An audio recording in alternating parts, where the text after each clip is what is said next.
Bonjour, bienvenue à l'Assemblée nationale.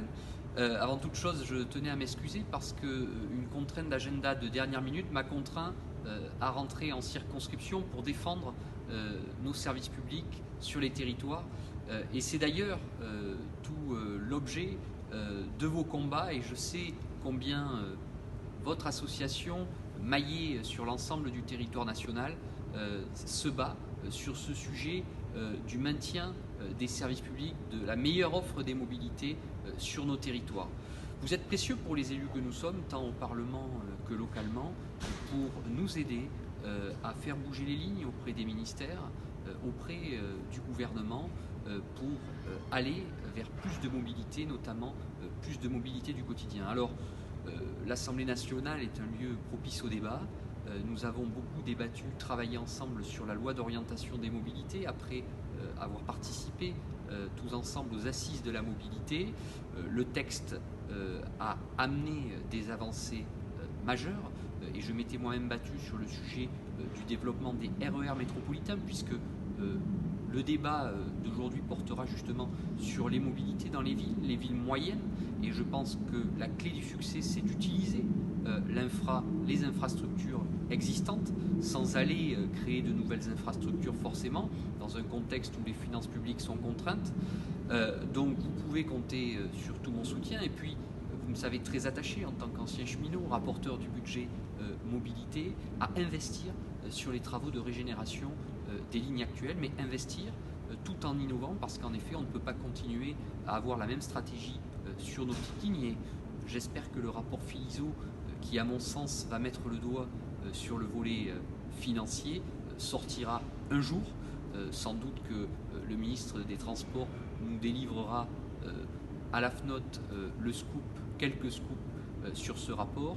Ce rapport, je l'espère, sera un outil d'aide à la décision pour les politiques que nous sommes, car en effet, il y a des mesures d'urgence à prendre pour que notre réseau ferroviaire notamment se porte mieux.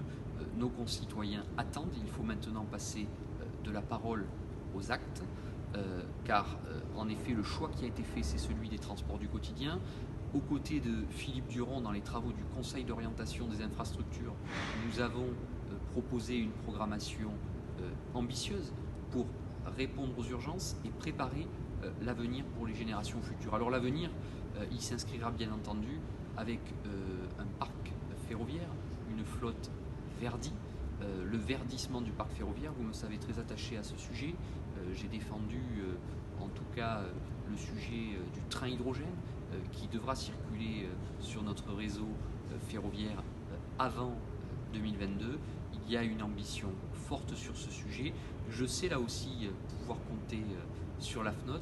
Donc merci pour tout ce que vous impulsez, d'abord sur l'aménagement du territoire, sur les attentes sociétales de nos concitoyens, notamment en matière d'écologie. Et on voit bien que là, le transport ferroviaire est le plus vertueux, et très clairement, nous avons une carte à jouer avec vous. Et puis, inlassablement, expliquer avec pédagogie sur le terrain, auprès des acteurs régionaux, avec les parlementaires que nous sommes, de façon à avoir la meilleure politique des mobilités pour les générations futures. Je vous souhaite une très bonne journée de débat avec les meilleurs des transports, et je fais confiance à Jean-Pierre Farandou, qui vient d'être désigné président de la SNCF par le président de la République, pour porter avec nous la nouvelle SNCF, aux côtés bien entendu de Patrick Jeantet, qui devra aussi